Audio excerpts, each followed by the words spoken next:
कुर्बानी दा जानवर लैके आउंदा है। इस्लाम आंदा कि कुर्बानी दे जानवर ते तुसां जुल्म नहीं करना। की नहीं करना? बोलो की नहीं करना? जुल्म ज्यादती नहीं करनी। कई बंदे होंदे ने उन्हां बच्चे उत्ते बिठाए होंदे ने जानवरां ते, एवें शौक नाल अब्बा जी मैनूं उत्ते बिठा दे। इत्थों तक आख्या गया वे कि कुर्बानी दे जानवर नूं तुसीं डंडा नहीं मार सकदे।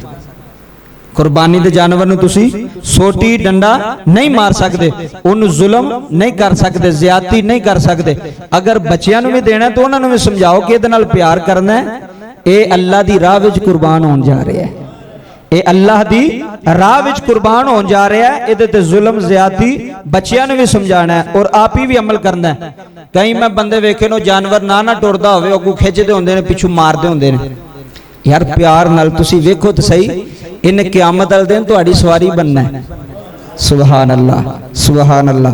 क़यामत वाले दिन पुल सरात ते खलोता होना जे बकरा करोगे बकरा खलोता होएगा, जे वड्डा जानवर करोगे वो खलोता होएगा। अपने मालिक नूं आखेगा अज मेरे ते सवार हो, हाँ ते पुल सरात तू गुजर जा। सुभान अल्लाह, अज मेरे ते सवार हो, पुल सरात तू गुजर जा।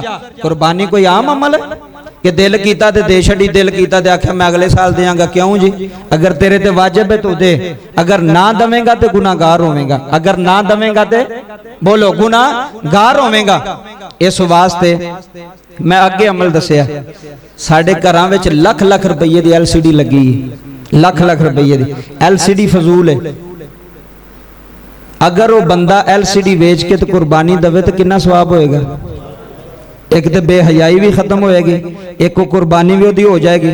अगर बंदा वड्डा जानवर नहीं लै सकता, एक बंदा कहन लगा जी मैं क्या 50,000 रुपया जिहदे कोल कुर्बानी देनी चाहिए, तो मैनू कहन लगा जी 60,000 का 70,000 का तो बकरा होंदा, कुर्बानी कितों देनी? तो मैं क्या ना बकरा लवे वो वड्डे च हिस्सा पा ले। नहीं समझ आई मसले दी?